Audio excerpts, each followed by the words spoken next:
Avec Gilles Trinière Résidence, vous êtes confortablement installé pour regarder Si on parlait. L'entrepôt du bricolage, filiale du groupe Samsey, vous présente Si on parlait.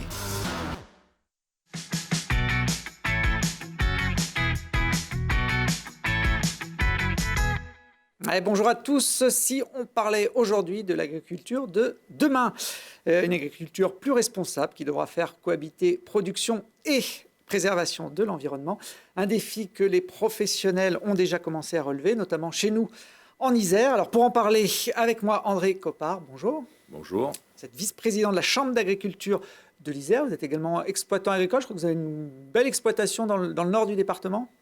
Oui, côté de Beaumont-Jailleux, à Saint-Savin exactement. Donc je suis céréalier, exploitant en grande culture avec mon fils en société.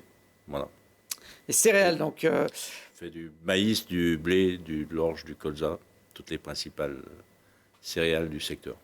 En face de vous, Eugénia Pomaré, bonjour. Bonjour. Vous êtes ingénieure agronome, directrice de l'UIPP. Alors, l'UIPP, c'est l'Union des industries pour la protection des plantes. Vous fédérez tous les acteurs, ou en tout cas les principaux acteurs du secteur ?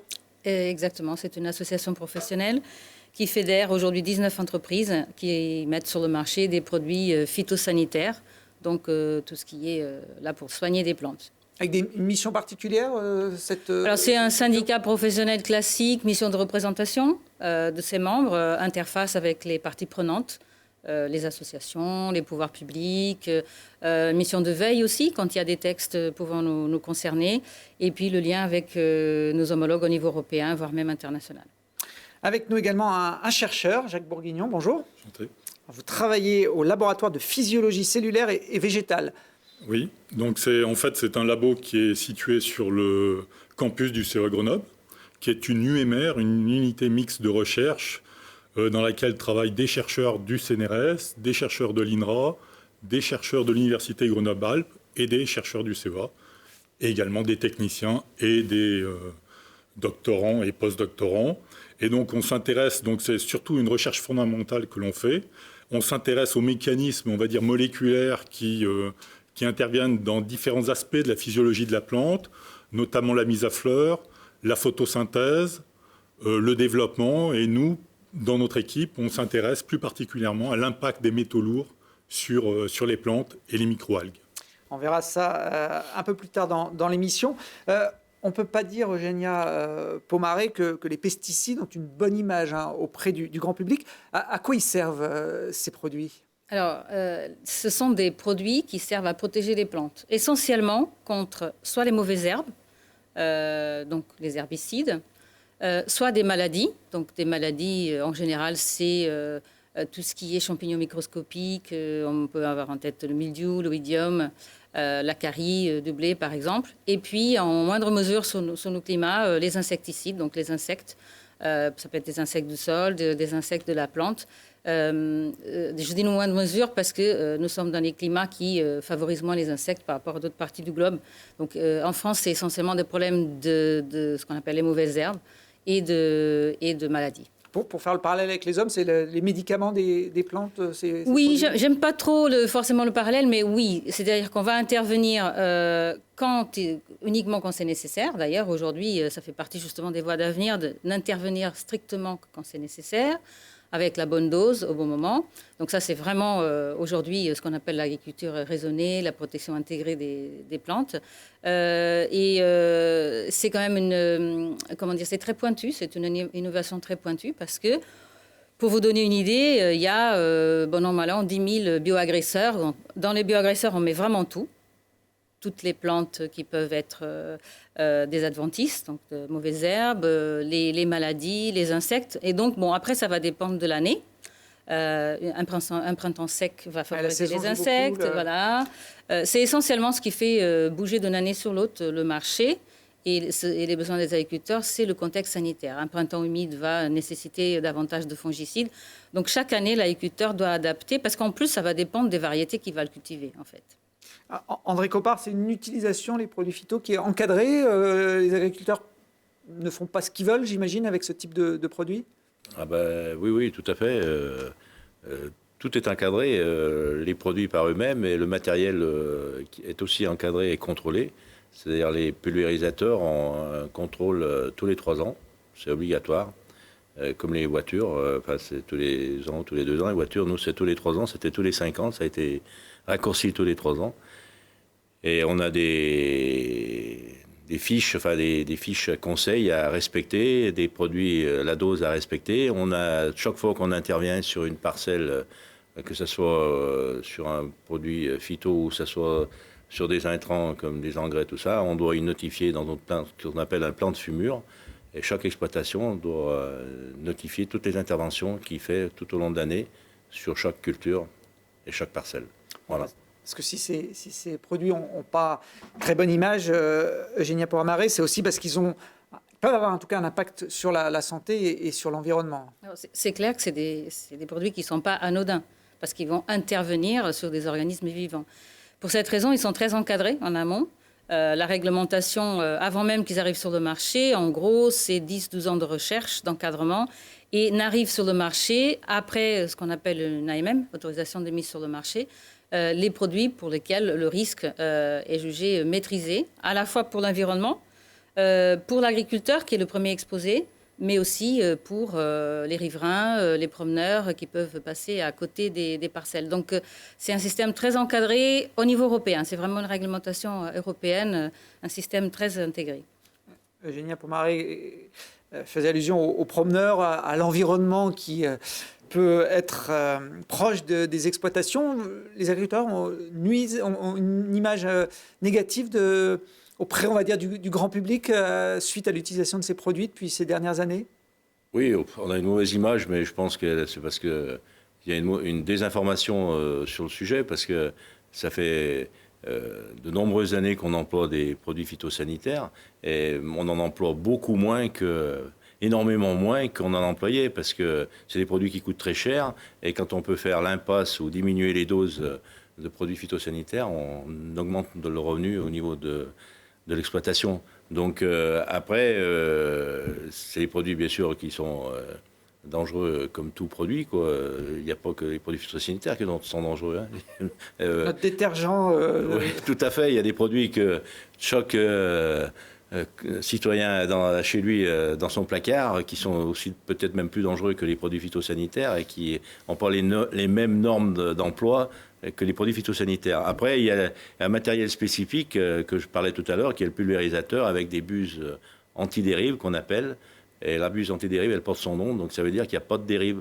C'est-à-dire que quand vous traitez une culture comme du maïs, par exemple, et puis qu'à côté, il y a du colza, qui est une plante très fragile, c'est-à-dire qui ne supporte pas les herbicides des autres cultures, quand vous traitez mettons, à 30 cm de la culture, le colza reste intact. Donc ça veut dire qu'il n'y a pas de dérive du produit employé sur la culture qui est traitée. Donc moi, je me dis que les riverains, ils n'ont pas à s'inquiéter. Quand ils voient un pulvérisateur, ils ne craignent pas plus que quand ils sont à côté d'une voiture qui dégage le tuyau d'échappement. Voilà. En tout cas, il y a une prise de conscience assez récente du monde agricole sur la nécessité de réduire l'usage de ces produits au strict nécessaire.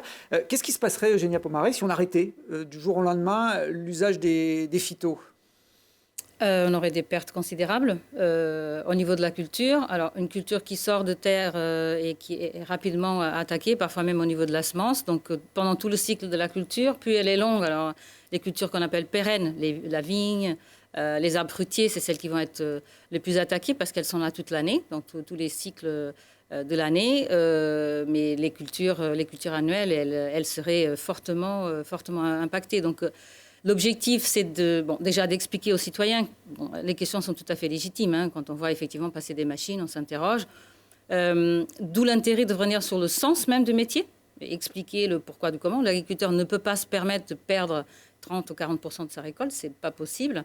Et donc de pouvoir être au plus près des besoins de l'agriculteur avec des produits, des solutions. On parle aujourd'hui plus de solutions que de produits, parce qu'on est de plus en plus dans une approche qui va combiner les produits peut-être plus anciens de la chimie avec des produits action biologique et puis les aspects robotiques. Donc, il y a besoin d'expliquer aux citoyens, aux consommateurs. Alors moi, je dis souvent, s'il y a autant d'inquiétudes ou de questionnements, c'est aussi parce que ça finit dans notre assiette. C'est ça la question. Donc tout le monde s'interroge, et c'est très bien, sur ce qu'ils mangent, sur les conséquences. À nous d'être, en tant que responsables, metteurs en marché, les entreprises, d'être là pour expliquer et d'assurer que l'agriculteur, lui, il est formé, il est professionnel. Il va utiliser un produit en respectant ce qu'on appelle, par exemple, un délai avant la récolte. Et ce délai avant récolte, par exemple, va garantir que le jour où vous avez acheté vos fraises, elles ont été récoltées au moment où le produit a été dégradé dans le fruit, par exemple. Donc tout ça, c'est extrêmement encadré. Encadré en amont et après encadré en aval aussi, parce qu'il y a énormément de contrôles qui sont faits sur les étals des marchés, pas que sur les produits phyto, mais sur les produits phyto très essentiellement. Jacques Bourguignon, une question comme ça. Vous faites partie de ces consommateurs qui portent une attention particulière à l'origine des produits qu'ils mangent? Oui, bien sûr. Oui. On essaye de consommer des produits bio et on essaye aussi de consommer des produits qui sont produits en France, en évitant aussi consommer des fruits qui viennent... ou hors saison, ou qui viennent de loin. Hors saison ou de loin, oui, absolument. Le zéro phyto, André Coppard, c'est utopique pour vous? Il y en a qui arrivent. Il y a des agriculteurs bio qui bannissent l'usage de tous ces produits. Oui, pas complètement. Je ne vais pas rentrer dans le détail, mais moi, zéro phyto, dans les années à venir, pour moi, c'est de l'utopie, ça c'est sûr, parce que il faut que la plante, faut qu'on produise. On a une souveraineté alimentaire à conserver et puis même à amplifier. Et si on arrivait à nous imposer zéro produit phyto dans les années, mettons dans les 5 à 10 ans, ce serait une catastrophe pour l'agriculture française, sachant qu'on est déjà descendu de 3 rangs au niveau mondial. On était au 3e rang mondial au niveau de l'agriculture. On est au 6e. On a descendu de 3 rangs. Ça fait peur quand même, parce qu'on avait une puissance agricole française qui, pour moi, était reconnue. Et là, on est après à perdre énormément. Et si on continue comme ça, je pense qu'on va perdre énormément. Mais on ne perdra jamais, parce que les Français, ils mangeront toujours. Quand je pense qu'on importe 60% des fruits et des légumes hors de la France, eh bien, si on continue comme ça à tout interdire, eh bien, ça ne sera pas 60%, ça sera 80 ou 90%. Mais les Français, ils mangeront toujours, mais avec des produits qui auront des produits phytosanitaires. D'ailleurs. Pire encore, avec beaucoup moins de contrôle et de contraintes qu'en France.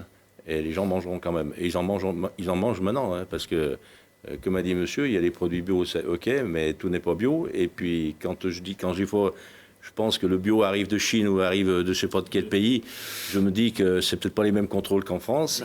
Et il y a tous les sous-produits qui sont dans les ingrédients des produits finis qu'on achète et qui n'arrivent pas de la France, quoi. Donc, et avec des contraintes qui sont pas du tout les mêmes qu'en France. Alors, le zéro phyto, ce n'est pas pour aujourd'hui ni pour demain. Il existe pourtant un plan éco-phyto à la Chambre d'agriculture de l'Isère, dont vous faites partie.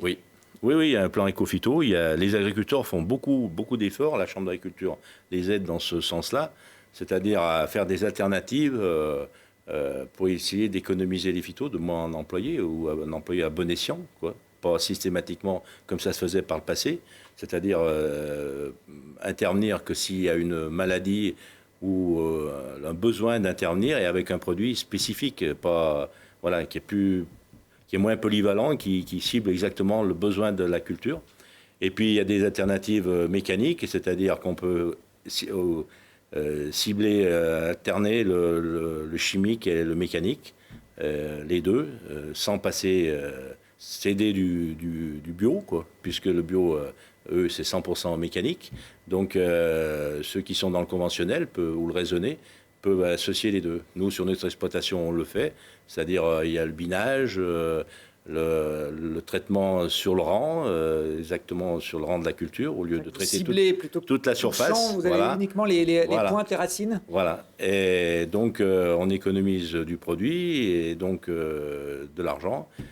Ça demande un peu plus de technique, voilà, de coût aussi, parce que le matériel est beaucoup plus onéreux.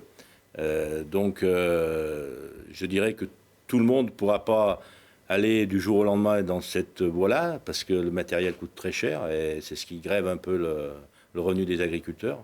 Donc il faut faire en sorte de concilier les deux. Après, on peut l'acheter collectivement, le matériel. Le seul souci, c'est que quand on intervient mécaniquement sur une culture, on a une marge de manœuvre qui est très étroite, quoi. Ouais, la fenêtre de tir est courte. Voilà, parce que comme une année comme cette année où il pleut tous les 2 jours, je peux vous dire que c'est très très compliqué, quoi. Ceux qui font du bio, par moment, ils avaient du mal, hein. C'est très très compliqué. Donc on est tributaire aussi du temps. On a souvent tendance à montrer du doigt les agriculteurs, mais vous savez, quand vous travaillez avec la météo, c'est compliqué, sachant que la météo, ils s'enferment que 3 jours, pas plus. Donc, Et encore On fera une émission sur les prévisions météo. Il y a aussi beaucoup de choses à dire et c'est un sujet qui concerne aussi tout le monde. Réduire jusqu'à 50% l'usage des phytos d'ici 2025, c'est l'objectif des plans éco-phyto qu'on peut voir dans les différents territoires. Moins 50%, comment vous vous positionnez, Eugénia Pomaré, par rapport à ce paradoxe, puisque vous vendez vous représentez les entreprises qui vendent des produits phyto? Oui, ça peut paraître un paradoxe, mais de par le fait que les substances qui arrivent sur le marché, qui remplacent, sont souvent moins dosées, il y a et de par... probablement même dû à l'aspect raisonnement des pratiques, comme on vient de dire. Hein. Si l'agriculteur arrive à supprimer un traitement sur 3, s'il arrive à traiter que sur le rang, il va utiliser 30% de produits par rapport à la norme. Donc, toutes ces techniques-là ont permis une réduction progressive quand on raisonne en tonnage et quand on se compare avec d'autres pays. La France est dans la moyenne de l'Europe quand on compare à la surface agricole utile, parce que c'est ça qui est important, c'est de comparer à la surface agricole utile. Le nombre, tonnage absolu des pesticides en Europe n'a pas grand-chose, à mon avis, ne dit pas grand-chose. Donc pour être dans cette tendance, effectivement, alors les 50%, c'est un objectif comme un autre. Hein. Notre association avait pris acte, avait dit que c'était difficile a priori de définir quel était le niveau de baisse, mais on comprend qu'il y ait une volonté politique de réduire les quantités. Ce qu'on a voulu dire aussi, c'est qu'il faut avoir des indicateurs qui soient robustes et qui soient les mêmes partout en Europe. Parce que la difficulté, c'est qu'aujourd'hui, les pays sont en concurrence les uns et les autres. Il y a la question de la souveraineté alimentaire. Il y a des pays qui ont plus de souplesse parfois que les agriculteurs français et qui arrivent effectivement à se sortir mieux, avec moins de contraintes, parfois même moins d'interdictions. Donc, notre point de vue, c'est que à partir du moment où la directive est européenne, le règlement est européen, la mise sur le marché est européenne, c'est dans ce cadre-là, européen, que les efforts doivent être faits. Et c'est ce qui est d'ailleurs un peu sous-jacent à la discussion de la PAC, d'avoir une dynamique qui soit la même pour tous les pays, plutôt que d'avoir la France qui va devant et puis se rendre compte au final, c'était trop, peut-être 50% c'était trop, et puis 50% de quoi. Donc avoir les mêmes indicateurs tous les pays, pouvoir se comparer et pouvoir avoir des objectifs qui soient pragmatiques et atteignables. Donc les industriels sont prêts à accompagner, on va dire, complètement, ce puisque quand on parle de produits de substitution de la chimie classique, on est aujourd'hui sur des produits qui sont moins pondéreux et qui vont dans le sens d'une utilisation moindre des pesticides. Alors, en tout cas, la tendance est amorcée depuis quelques années maintenant. Vous disiez, de plus en plus de professionnels du monde agricole qui se tournent vers des technologies qui permettent d'utiliser moins de phyto, notamment le réseau DEFI, qui a présenté il y a quelques jours au grand public les résultats de ses expérimentations. Le réseau DEFI, ce sont des fermes pilotes qui sont engagées volontairement pour réduire le recours aux produits phytosanitaires. On en compte à peu près 300 dans notre région. Je vous propose de regarder ce reportage de Lilian Veillé, tourné dans une exploitation de la Verpillière dans le Nord-Isère. Réduire les doses de produits phytosanitaires, désherber de manière mécanique ou apprendre à connaître la vie biologique de son sol, les solutions existent et elles commencent à être connues. David propose par exemple de passer d'un désherbage chimique à un désherbage mécanique avec une roto-herséterie pour enlever les mauvaises herbes. Tout l'enjeu, il est de réussir à trouver un moment pour passer où la culture qui est en place est plus développée que les adventices et de trouver la finesse de réglage qui permet d'être suffisamment agressif pour enlever les adventices sans faire de dégâts sur la culture elle-même. D'autres techniques comme les cultures étouffantes ou les couverts végétaux sont aussi efficaces. Ces méthodes ont fait diminuer les indicateurs de fréquence de traitement phytosanitaire, les IFT, de 27% dans les fermes DEFI. Des fermes à l'honneur à la Verpillière pour repenser l'agriculture, réduire les pesticides et rester performants économiquement. C'est un dispositif national qui regroupe 3000 fermes au niveau France. Et donc ces fermes sont animées par ce qu'on appelle un ingénieur réseau. C'est à peu près une dizaine de fermes par groupe.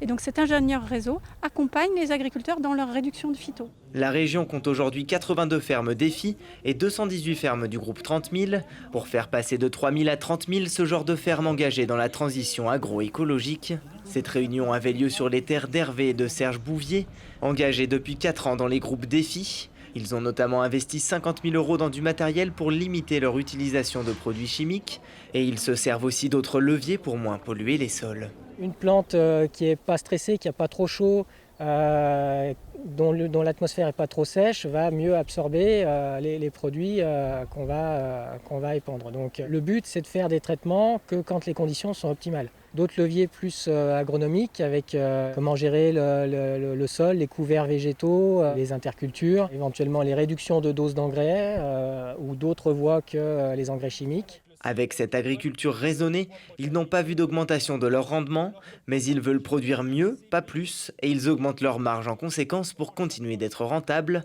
Et pour cela, des fournisseurs comme la maison Chola vendent à ces agriculteurs les ressources dont ils ont besoin et rachètent ensuite leurs récoltes. On fait la promotion d'une agriculture qui se veut économiquement rentable déjà.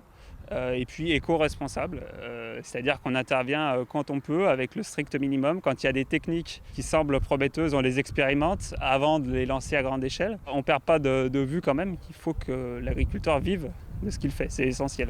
Cette journée s'inscrit dans la démarche nationale Éco-Phyto qui veut relever un vrai défi, réduire les produits phytopharmaceutiques de 50% d'ici 2025 et favoriser la sortie du glyphosate d'ici 2022. Et André Coppard, moins de phyto, c'est plus de marge, comme on l'évoquait dans ce reportage pour les agriculteurs? Oui, c'est plus de marge, mais en contrepartie, c'est plus d'investissement, comme je l'ai dit tout à l'heure, dans le matériel au niveau technicité. C'est beaucoup plus onéreux. Après, il y a des outils, il y a un tas d'outils qui permettent d'aller dans l'économie de phyto ou d'intrants. Comme le guidage GPS, le RTK, coupure de GPS du matériel qui fait qu'il n'y a pas de redoublement des traitements ou des épandages d'engrais. Vous êtes capable aussi, je crois, sur du maïs, d'aller directement mettre le produit phytosanitaire dans la plante plutôt que de le pulvériser au-dessus? Voilà, c'est ce qu'on appelle désherbinage. On peut faire du désherbinage, c'est-à-dire du binage, et désherber en même temps juste sur le rang du semis, en un seul passage. Et vous pouvez incorporer donc l'engrais directement dans le sol pour pas qu'il y ait de perdition dans l'air et vous traitez sur le rang en même temps en un seul passage. Bon, ça avec du matériel, comme je vous dis, très spécifique qui a un coût. Voilà. Oui, qui est rentable si on a une grosse exploitation comme la vôtre, qu'il est peut-être moins sur des exploitations. Oui, après sur des petites exploitations. Mais après, il y a les ETA, les entreprises de travaux agricoles qui peuvent développer ce genre de pratique. Voilà. Ou par les CUMA aussi, l'achat de matériel en commun. On vient de voir l'exemple des fermes défis. Vous faites partie d'un projet de ferme expérimentale dans le Nord-Isère également. Oui. Alors nous, on fait partie du groupe Défi pour le classement des exploitations HVE, haute valeur environnementale, qui est donc au niveau collectif, c'est-à-dire c'est un groupe d'agriculteurs qui fait une démarche HVE 3 pour justement l'économie de phyto, l'économie d'intrants. Et là, il y a 4 volets, la biodiversité, les produits phytosanitaires, les fertilisants et l'irrigation. Parce qu'on peut faire aussi de l'économie sur l'irrigation avec des piézomètres, avec du matériel qui économise l'eau. Donc tout ça, au niveau de l'HVE, comme on fait des cultures contractualisées, type blé, label rouge, tout ça, on nous demande d'être classé, d'aller vers la classification HVE. Donc c'est une classification qui demande un peu de prise en main, parce que on n'y arrive pas du jour au lendemain, et pour y arriver, surtout pour ne pas être recalé dès la première année, parce qu'il y a un contrôle toutes les années. Donc pour rester classé HVE, il faut se faire la main, quoi. Donc ça demande quelques années auparavant pour être au top et y rester classé HVE, haute valeur environnementale. Moi, je dirais que si les exploitations, majoritairement, tout le monde ne pourra pas y aller, mais si on va vers le HVE, haute valeur environnementale, je pense que l'image de l'agriculture changerait. Alors, on voyait dans le reportage précédent une solution de désherbage mécanique, mais on peut faire mieux. Jacques Bourguignon, je me tourne vers vous, puisque vous avez participé au sein de votre laboratoire à Grenoble à un programme de recherche un peu particulier sur le désherbage, mais non pas par outil mécanique, mais par des technologies un peu plus inattendues, on va dire. Oui, effectivement, avec nos collègues physiciens du CEA, de la DRT, de la Direction des Recherches Technologiques, et avec un financement de Agrial, qui est un groupe coopératif agricole et agroalimentaire, on a essayé de mettre au point un système de désherbage par ondes électromagnétiques, par micro-ondes. Donc on a testé en fait différentes fréquences. Donc la fréquence qui est utilisée dans les micro-ondes à 2,45 GHz, et également à une fréquence à 5,8, et on a montré que ces ondes avaient un effet herbicide. Malheureusement, il aurait fallu aller plus loin au niveau de l'analyse des données, en augmentant la puissance des ondes, en augmentant la façon de délivrer ces ondes au niveau du sol. Et malheureusement, pour l'instant, le projet s'est arrêté comme ça. Et après, Bayer a été intéressé par le projet. Ce que j'allais dire, ça peut ouvrir des perspectives à pas mal d'industriels. Absolument. Donc c'est vrai que pour l'instant, compte tenu de l'énergie qu'il faut apporter, c'est pas assez rentable, on va dire. Mais en allant plus loin dans la physique des phénomènes, on aurait pu, si vous voulez, on pourrait envisager de réduire le temps de délivrer l'onde à la plante pour que c'est un coût énergétique moindre.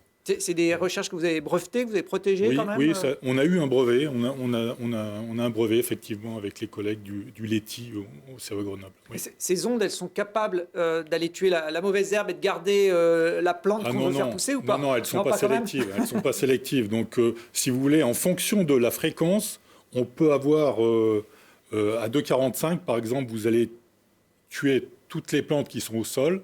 Malheureusement, vous allez aussi pénétrer au niveau du sol. En ayant une fréquence à 5,8, vous allez tuer que les plantes qui sont à la surface. Voilà. En préservant le sol. En préservant le sol. Et cette technique, en fait, est utilisée donc à ces fréquences de 2,45 pour stériliser, par exemple, des sols, notamment en Hollande. Il y a déjà des machines qui existent et qui permettent, en fait, lorsque on veut produire des végétaux de haute valeur ajoutée, des tulipes, tout ça. On va comme ça stériliser le sol avec ces micro-ondes. Alors c'est intéressant cet axe de recherche. Vous dites ça, c'est de la recherche fondamentale qui n'a pas forcément tout de suite un débouché industriel.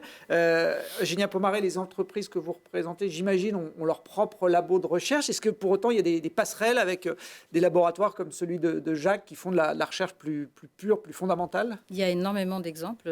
Les entreprises font effectivement des partenariats de recherche et je pense qu'elles le feront de plus en plus parce que on cherche effectivement, je parlais tout à l'heure de l'approche combinatoire, des approches nouvelles que peut-être n'ont pas pu percer à un moment donné, mais combinées à d'autres choses avec une autre perspective, parce qu'on est capable de maîtriser les coûts énergétiques, parce qu'on est capable de maîtriser tel ou tel élément.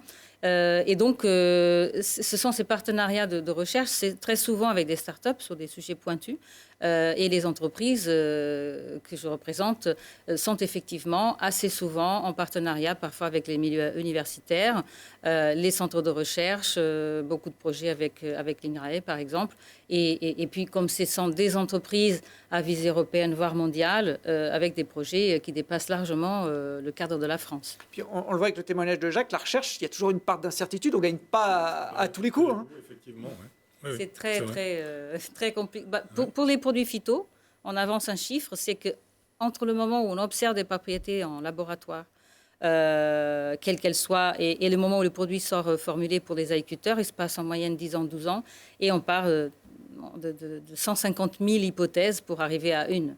Donc c'est extrêmement coûteux, c'est long, ce sont des investissements longs, et qui n'ont souvent de sens qu'à l'échelle européenne, voire mondiale, parce que ce sont effectivement des investissements très très lourds. Alors, en tout cas, le développement de la technologie ouvre de nouvelles perspectives. On peut désormais, grâce à un petit smartphone qu'on a tous dans sa poche, optimiser sa production. L'agriculture devient connectée. 128 hectares de culture traités grâce à une application. Ici, les plantes reçoivent uniquement la dose nécessaire à leur traitement, une façon de limiter l'utilisation des produits phytosanitaires, de réduire les dépenses et organiser le travail des agriculteurs. Ça m'envoie des alertes qu'il y a des maladies qui vont arriver sur les parcelles dans les 3-4 jours qui suivent. Donc il m'envoie déjà une première alerte. Après, quand ça s'affine au fur et à mesure des jours, et après, par exemple, il m'envoie une alerte pour dire qu'il faudrait faire le traitement dans 2 jours. Et à moi, en fonction de ça, il m'envoie des plannings de plage horaire dans la journée. Et ça me permet de choisir en fait, les bons créneaux pour faire mes traitements et d'appliquer mon produit au bon moment, à la bonne quantité et au bon endroit. Et là, en fait, c'est la météo pour aujourd'hui, demain, après-demain. Et en fonction, après, par exemple, j'ai envie d'aller traiter peut-être demain. Donc je dis demain, je vais aller traiter. Donc je me mets là. Donc aujourd'hui, on est là. Donc quand on est dans le vert, on est bonnes conditions. Après, on arrive dans l'orange. L'orange, c'est modéré, donc ça faut mieux éviter. Et puis après, le rouge, ça veut dire qu'il ne faut pas traiter du tout, que le produit ne va pas être efficace en fait. Ça me permet aussi d'avoir une gestion par parcelle. Donc j'ai toutes mes parcelles avec le nom, la surface, la variété de mon exploitation. Cet outil a été mis au point par la société BASF. Il fonctionne grâce à des imageries satellites et des cartographies de variation des sensibilités aux maladies. Donc avec Field Manager, on peut gérer à la fois l'azote et aussi les produits contre les maladies des plantes. Donc par exemple ici, on verra que sur les zones où il y a beaucoup de biomasse, les besoins en nutriments, donc l'azote en particulier, vont être plus importants. Donc quand on va établir une carte d'application, on aura une dose plus importante dans les zones à forte biomasse et une dose moins importante dans les zones à faible biomasse. Cette agriculture connectée, elle va permettre cette transition agroécologique qui est attendue par nos concitoyens, c'est-à-dire assurer donc, au monde agricole une compétitivité tout en respectant l'environnement, tout en améliorant le respect de l'environnement. Et donc l'agriculture connectée va permettre de mieux raisonner la protection des cultures, de mieux raisonner donc, en fonction de l'arrivée des maladies. Et donc ça va être demain un outil indispensable pour l'agriculteur, également pour faciliter sa vie. Et l'avenir de la protection de la santé des plantes ne dépend pas uniquement d'outils digitaux, mais nécessite des solutions combinatoires pour mettre en place des itinéraires agroécologiques. André Coppard, vous aussi, vous avez votre smartphone quand vous êtes dans vos champs? Oui. Par rapport, comme je vous disais tout à l'heure, pour enregistrer les parcelles dans les plantes mûres, comme nous, la Chambre d'agriculture, on propose un logiciel qui s'appelle Mes Parcelles, qui est connecté donc avec le smartphone. Et chaque fois que vous faites une intervention, vous l'enregistrez directement avec votre smartphone. Comme ça, à la fin, vous avez toute votre plante mûre qui est enregistrée. Si vous êtes contrôlé par les services contrôleurs, et vous avez tout, alors vous leur sortez toutes les données, ils ont tous les enregistrements. Et pour revenir à l'agriculteur qui disait, on a une station météo qui nous dit exactement si quand on va faire des interventions de produits phytosanitaires, s'il faut y aller ou pas y aller, quoi. Il y a des moments où il faut y aller, mais il y a des moments où il ne faut pas y aller parce que ça n'y aura pas d'efficacité. Enfin, du moins, ça ne sera pas 100% efficace. Donc, il faut respecter ces plages. Donc, c'est la station météo qui nous enregistre le taux d'humidité, le vent, la météo future des heures qui suivent le traitement, parce qu'il y a des traitements qu'il ne faut pas de pluie derrière. Voilà. On a aussi des outils à la décision, c'est-à-dire comme l'outil FarmStar qui nous analyse le besoin en azote sur du blé, par exemple, à la parcelle, avec une cartographie précise selon le potentiel de la culture. Donc ça vous sort sur une clé USB que vous rentrez dans le logiciel de l'appareil, du SMOIR, et le logiciel se connecte à la clé USB et il gère selon la cartographie délivrée par l'outil FarmStar. C'est vrai que la technologie ouvre des perspectives nouvelles. Je suis persuadé, comme on est sur les traitements, alors c'est à l'étude et c'est encore vraiment à l'étude, je suis persuadé que dans les années à venir, on va avoir un outil qui va traiter l'herbe exactement, l'herbe qu'il faut, et pas à côté, quoi. Voilà. Mais ça, c'est c'est à petite échelle. On commence à voir la robotisation sur le maraîchage, quoi, par exemple. Les petites parcelles. Voilà, les petites parcelles avec des petits robots. Sur les grandes cultures, ça va demander du temps, voilà, mais ça commence à germer. C'est ce que vous évoquiez, Eugénia, tout à l'heure, combiner différentes solutions, les phytos, mais aussi ces outils technologiques qui sont un peu en train de révolutionner quand même le travail de l'agriculteur. Complètement. Alors, avant même de parler du sujet traitement donc lié à la santé des plantes, on a parlé des aspects engrais, choix de variétés. Il faut peut-être dézoomer aussi un peu. C'est déjà l'agronomie, c'est-à-dire adapter les variétés qu'on va cultiver. Bien sûr, il y a des contraintes de marché, mais il y a aussi des contraintes de sol, de climat, d'adaptation. Les variétés évoluent énormément. Et, il y a aujourd'hui aussi des variétés qui apportent des résistances et c'est très intéressant de combiner. Donc ça, c'est déjà l'aspect au niveau agronomique. Bien choisir ses cultures. Bien choisir ses cultures, et effectivement. Bon, après, il y a tout l'aspect rotation. Pour qu'une maladie s'installe moins, justement, faire des rotations sur les parcelles quand c'est possible. Et quand arrive effectivement le côté sanitaire, avoir pour une même problématique, différentes solutions. Alors, en fonction de la taille des parcelles, aujourd'hui, on parle des robots. C'est vrai que c'est surtout sur des petites parcelles, parce que c'est des technologies quand même très de pointe qu'on ne peut pas encore imaginer sur des hectares de blé, par exemple. Mais sur des hectares de blé, on peut effectivement imaginer des machines avec des technologies embarquées qui vont, par exemple, disperser le produit phyto que là où c'est utile, c'est-à-dire que les parties de la parcelle qui ne sont pas atteintes de maladie, la machine ne disperse pas de produits, par exemple. On peut aussi imaginer, ça se fait de plus en plus, de combiner des produits entre eux, c'est-à-dire un produit à action chimique de synthèse ou chimie naturelle, avec un produit à action biologique. Et comme on disait tout à l'heure, bon, avant on avait des produits à large spectre. C'est vrai que l'évaluation a conduit à avoir des produits de plus en plus ciblés. Donc, qui dit ciblé dit vous êtes en train de combattre le puceron spécifiquement. C'est pas un produit qui va avoir un impact sur tous les insectes. Donc, ça suppose beaucoup de technicité et les outils de la décision aident effectivement l'agriculteur à bien positionner le produit, peut-être même demain à davantage intégrer tous les éléments externes, par exemple la présence pollinisateur. Il aura probablement une application qui va effectivement permettre de s'assurer qu'il n'y a pas d'abeilles et qui peut traiter. Donc tous ces paramètres, à mon avis, dans un futur assez proche, seront disponibles. Bon, j'ai vu qu'il y avait une application qui prévoyait aussi l'arrivée des maladies. Ça n'existe pas encore pour les hommes, mais visiblement pour les plantes, c'est le cas. Alors, vous parliez des parasites, c'est un autre aspect de la protection, de l'agression des plantes. Et un parasite qui fait des ravages chez nous en Isère, il n'est pas très connu, mais il s'appelle la mouche du brou, qui attaque notre AOC, la noix de Grenoble. C'est un reportage de Christian Jean-Pierre. C'est une histoire de mouche qui ne pond pas ses œufs aux bons endroits. La mouche du brou. À Chattes, la station d'expérimentation de la Seignura travaille sur les parasites des vergers de noyer pour tenter de les éradiquer. La priorité des chercheurs, réduire l'utilisation de produits phytosanitaires et proposer aux nuciculteurs des solutions respectueuses de l'environnement. Notre rôle, en fait, c'est vraiment trouver des solutions qui sont complètement applicables et très rapidement sur le terrain à destination des professionnels, des nuciculteurs. Voilà. Donc là, ça peut toucher tous les domaines de la production, en fait, autant sur le matériel végétal que sur la protection sur les ravageurs, les maladies, et puis tout le process qu'on appelle la conduite culturelle. Depuis 2017, les nuciculteurs de l'Isère doivent lutter contre un nouveau ravageur, la mouche du brou. En pondant ses œufs dans le brou de la noix, ce parasite peut détruire 80% des récoltes annuelles. Avec le programme Sémiomouche, les recherches avancent pour perturber sa reproduction à l'aide de marqueurs chimiques. Donc l'objectif de ce projet, c'est d'essayer de trouver des solutions alternatives autour des phéromones, donc tout ce qui est odeur de reconnaissance mâle-femelle et également reconnaissance du brou, en fait l'enveloppe verte de la noix, pour essayer de perturber la mouche dans son accouplement et dans sa ponte pour agir sur le ravageur, mais de manière douce par rapport à l'environnement.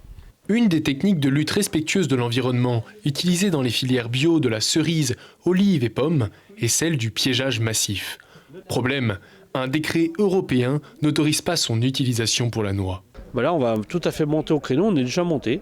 plusieurs fois par le ministère de l'Agriculture au niveau en France, parce que comme c'est un décret européen, et donc là on va renouveler les choses, passer par les élus de la région aujourd'hui, qui ont aussi des antennes au niveau de l'Europe, pour pouvoir faire très rapidement bouger cette erreur. Chaque année, en Auvergne-Rhône-Alpes, 13 000 tonnes de noix sont produites par 800 agriculteurs. En surface, le verger de noyer est le deuxième en France après la pomme. Alors là, on est sur une culture de niche, même si chez nous, en Isère, la noix, c'est important. Et ça fait écho aussi au temps de développement, au coût de développement de produits ciblés. Quand on est sur des cultures comme ça, un peu marginales, c'est difficile d'activer les leviers de recherche habituels. C'est un très bon exemple parce que avant même de pouvoir proposer des solutions, qu'elles soient d'ailleurs ici l'exemple des phéromones, il faut déjà comprendre la dynamique de l'espèce. Donc quand on a effectivement des cultures comme le noyer qui ne sont pas très très étendues, donc ça devient encore plus difficile. Comme je disais tout à l'heure, les programmes de recherche c'est souvent à échelle européenne, mondiale. Donc quand on est sur des usages dits mineurs par la moindre importance au niveau de la surface, c'est encore plus compliqué. Donc, ce que disaient, me semble-t-il, les producteurs dans le reportage, c'est d'essayer d'avoir des éléments, des données qui peuvent permettre d'utiliser un produit, une solution qui a fait ses preuves, par exemple sur la cerise, si le type de dégâts est comparable. Et puis après, extrapoler. Mais pour extrapoler, comme on a dit d'entrée de jeu, c'est très encadré. Il faut faire tout un tas de tests pour arriver après à positionner le produit sur le marché pour qu'il y ait à la fois l'efficacité et l'innocuité, c'est-à-dire sans danger pour le consommateur. Alors, les parasites ne s'attaquent pas qu'à la noix, toutes les plantes y passent, le blé également. André Copard, je crois que vous avez une technique assez particulière, technique naturelle, pour sauvegarder votre récolte de blé. Non, enfin, c'est le colza. Ah, c'est le colza, d'accord. C'est le colza. Quand on sème deux variétés. Une variété, la principale variété, et une autre qui est plus précoce que la principale, pour qu'elle fleurisse bien avant la culture, la variété principale. Parce que le colza est attaqué par des petites bestioles noires là, qu'on appelle des méligètes, qui se positionnent sur le bouton fleural, qui le piquent et qui enlève la production, puisque la silique derrière la fleur ne se formera pas. Donc, pour éviter donc, un insecticide, on fait fleurir cette variété plus précoce, fleurit donc avant la culture principale. Les bestioles se positionnent dessus, elles mangent cette culture plus précoce, cette variété plus précoce, qui fait qu'elle protège la culture principale. Donc, vous allez me dire que ceux qui écoutent ça, ils disent, bon, quand c'est facile, hein, on sème, la bestiole pique et elle protège l'autre, c'est naturel. Bon, c'est pas tout, comme on dit, hein, c'est pas toujours si évident que ça. Il y a des années que ça fonctionne bien, et puis il y a des années, c'est comme M. Bourignon, c'est plus comme pour la recherche, c'est beaucoup plus compliqué, mais ça coûte, ça n'a pas un coût énorme puisque c'est minime la variété qu'on met plus précoce. Donc on le fait, ça marche même si ça marche pas à 100%, ça marche au moins un certain pourcentage qui limitera l'utilisation d'insecticides. Après, moi je voudrais revenir aussi, c'est la recherche qui est quand même important, parce que dans la recherche, comme m'a dit madame, on expérimente des variétés plus résistantes aux maladies, plus résistantes à beaucoup de choses, à la sécheresse des fois, et qui fait que c'est important. Alors nous, les chambres d'agriculture, il y a une ferme expérimentale qui s'appelle Syntex-Innov, qui est basée dans le Rhône, pas dans l'Isère, mais en limite de l'aéroport de Saint-Exupéry, qui est pilotée par 3 chambres d'agriculture, l'Ain, le Rhône et l'Isère, et par les coopératives agricoles, et par Arvalis. Donc ils font beaucoup d'essais, justement, sur les produits phyto, sur la réduction des produits phyto, jusqu'où on peut aller, sans aller au point de rupture, comme on appelle, c'est-à-dire que la destruction de la culture sans revenu, quoi. Donc c'est quand même très important parce que les agriculteurs peuvent justement s'en emparer de ces résultats pour les transposer sur leur exploitation, quoi. Donc les chambres d'agriculture, on accompagne sur ce volet-là, qui est pour moi très important, quoi. Voilà. Jacques Bourguignon, vous ne faites pas de recherche sur la mouche du brou, mais vous travaillez sur un autre domaine qui a trait aux plantes, c'est la phytoremédiation. j'avoue que je ne suis pas très familier de ce terme. Qu'est-ce que ça veut dire? Donc la phytoremédiation, en fait, c'est l'utilisation des plantes pour remédier les sols pollués.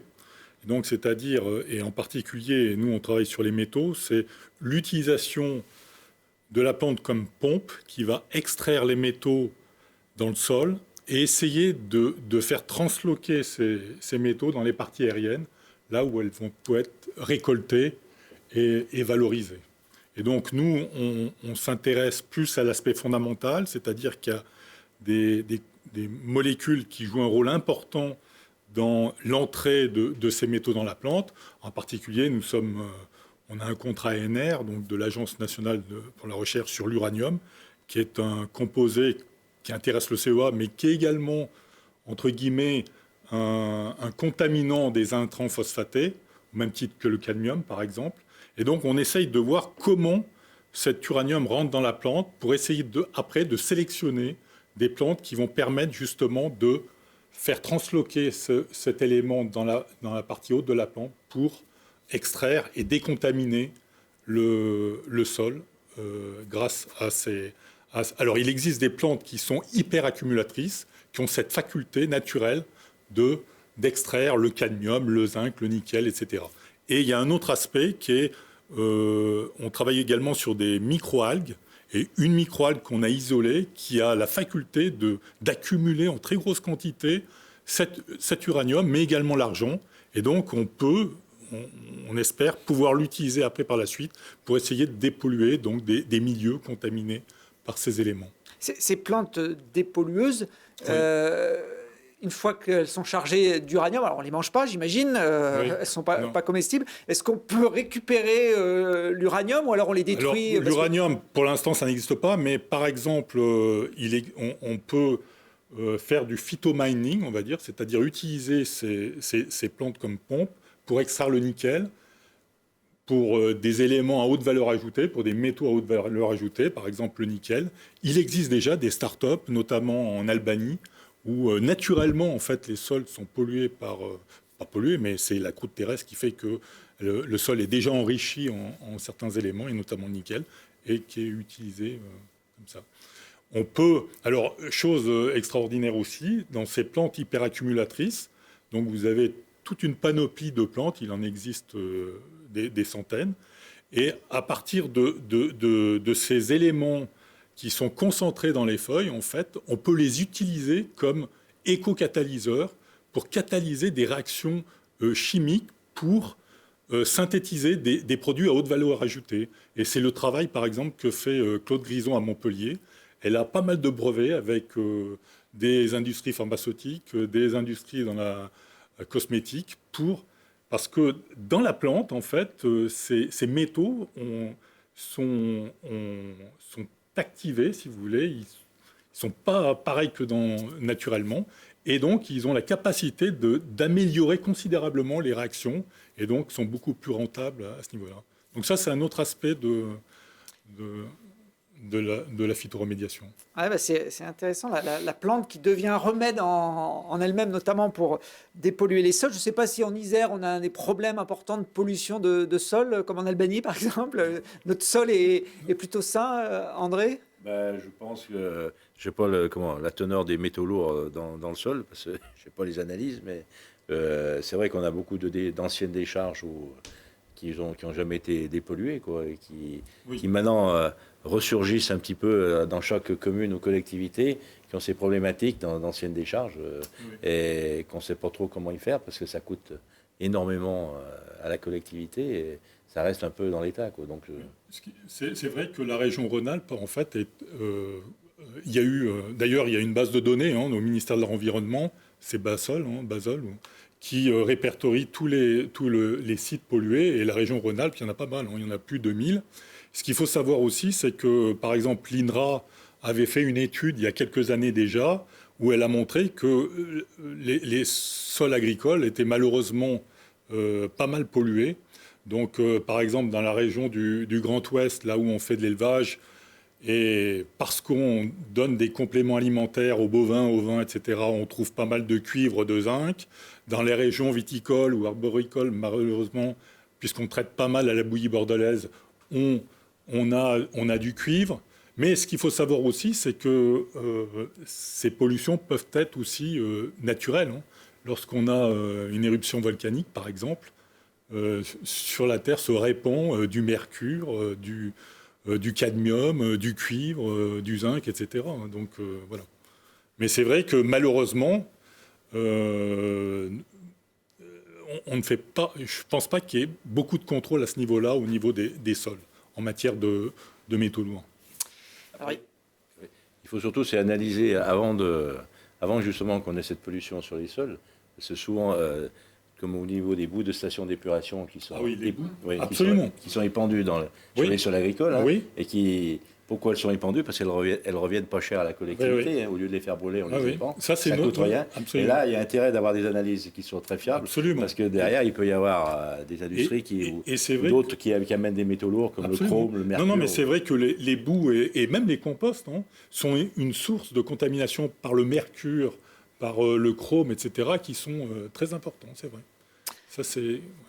Alors pour estimer la bonne qualité d'un sol, il y a effectivement plein de techniques un peu compliquées, mais il y a aussi une opération très simple. Il suffit de prendre son slip, en coton de préférence, et de l'enterrer dans la terre. Regardez ce reportage de Laurine Guignard. Enterrer des slips dans des parcelles agricoles pour connaître leur fertilité, l'idée peut sembler farfelue et pourtant depuis mars, une centaine d'agriculteurs de l'Isère se prêtent au jeu de l'initiative lancée par la Chambre d'agriculture. Cette opération a été lancée dans le cadre d'un projet financé par le Conseil départemental de l'Isère sur tout ce qui est biodiversité des sols. Et dans ce projet, en fait, on a deux volets. Un volet plus suivi, un peu plus scientifique, entre guillemets, et un volet plus sensibilisation des agriculteurs sur la biodiversité des sols. Et c'est dans ce volet-là, donc de sensibilisation, qu'a été lancée cette opération Enterre ton slip, donc à l'échelle départementale, où l'objectif était d'avoir à peu près 100 agriculteurs volontaires pour enterrer un slip. Enfouis à 15 cm de profondeur, ces slips blancs en coton biologique sont en train d'être déterrés. Cet outil est plutôt ludique que scientifique, mais ces bouts de tissu vont devenir de véritables indicateurs pour les agriculteurs. C'est l'état où est nos sols, parce qu'on fait des analyses de sol, on voit vraiment la composition du sol, qu'est-ce qu'il y a dedans, donc le pH, la composition du sol, mais on ne voit pas la vie qu'il y a dans le sol. Ça permet vraiment d'avoir une image de comment travaille ce sol. Avoir un sol vivant, c'est aussi un sol qui se porte bien, c'est avoir un sol qui travaille, pour les années futures aussi, un sol qui ne se dégrade pas. On n'enterre pas son slip n'importe où, les terres peuvent parfois être trop acides ou gorgées d'eau. Autour du captage de biole, les résultats sont plutôt variés en fonction de la localisation des slips. Mais alors, faut-il un slip intact ou un slip détérioré à la fin de l'expérience ? Si le slip complètement ressorti, vraiment, où on ne voit plus que les élastiques, ça veut dire qu'il y a vraiment de la vie qui travaille. Si il ressort intact, là, ça me permet vraiment de poser des questions. C'est que là où le slip est intact, il y a des cultures qu'on fait chaque année. Et si le slip ressort intact, on se dit là, il y a quand même un souci. On ne va pas dire qu'il est malade, mais on va dire qu'il travaille mal. Donc c'est tout. Dans l'objectif, c'est vraiment de redonner une vie dans le sol, qui après la redonnera redonnera après sur les cultures. Et si on a choisi un slip, ce n'est pas par hasard, il a un intérêt particulier, celui de l'élastique qui ne se dégrade pas et qui peut parfois rester le seul témoin de la décomposition du tissu. Voilà pour ce petit clin d'œil. Je ne sais pas si André, vous avez participé à l'opération. Oui, on a participé à l'opération. On a déterré le slip il y a une quinzaine de jours.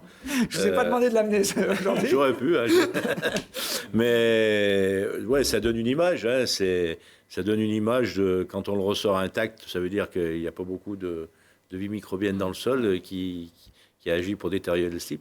Si on retrouve, sans aller jusqu'à l'élastique, mais s'il est vraiment déjà bien mangé... moi, c'est pas moi qui l'ai déterré, mais c'est mon fils. Et il y avait plein de vertères autour, donc il a été bien mangé. Ça veut dire que il n'y a pas non plus qu'il y a aussi la façon la façon culturelle du sol, c'est-à-dire s'il y a un labour, s'il n'y a pas de labour, s'il y a le semi-direct, il y a beaucoup de choses qui jouent en cette faveur-là, quoi. Mais ça donne un indice qui est pas négligeable, quoi. Voilà. quand le slip est mangé, on est content. Alors je dis bien, c'est impératif que ça soit en coton. Oui. Parce que si vous mettez en nylon, vous n'allez pas avoir ça va pas être détérioré. Hein. Bon, en tout cas, un bon sol, Jacques Bourillon, c'est un sol où il y a de la vie, où il y a des micro-organismes. Hein. Absolument, oui, parce que ça c'est... On pourrait penser l'inverse comme ça, en se disant ça va bouffer les graines, mais non. Non, parce que les micro-organismes, en fait, vont jouer un rôle très important pour dégrader la substance organique, mais également pour libérer les micro-éléments et macro-éléments qui sont nécessaires à la vie de la plante. Donc ça, c'est plus un sol est riche au niveau des micro-organismes, et mieux c'est.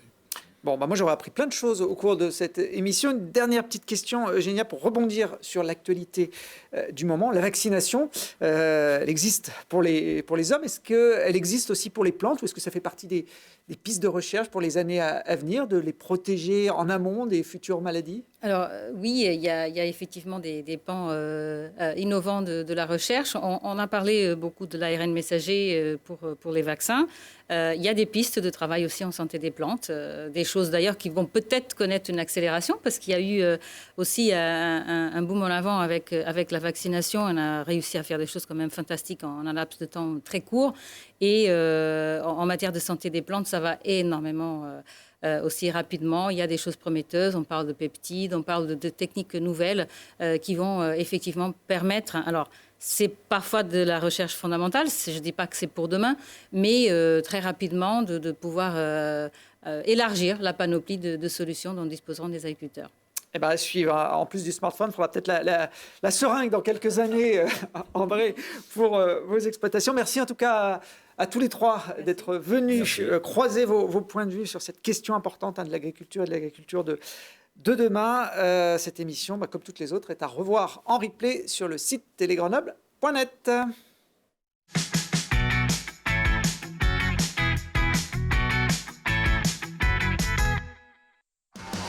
L'entrepôt du bricolage, filiale du groupe SAMC, vous a présenté Si on parlait. Vous avez profité de Si on parlait avec Gilles Trignan Résidence.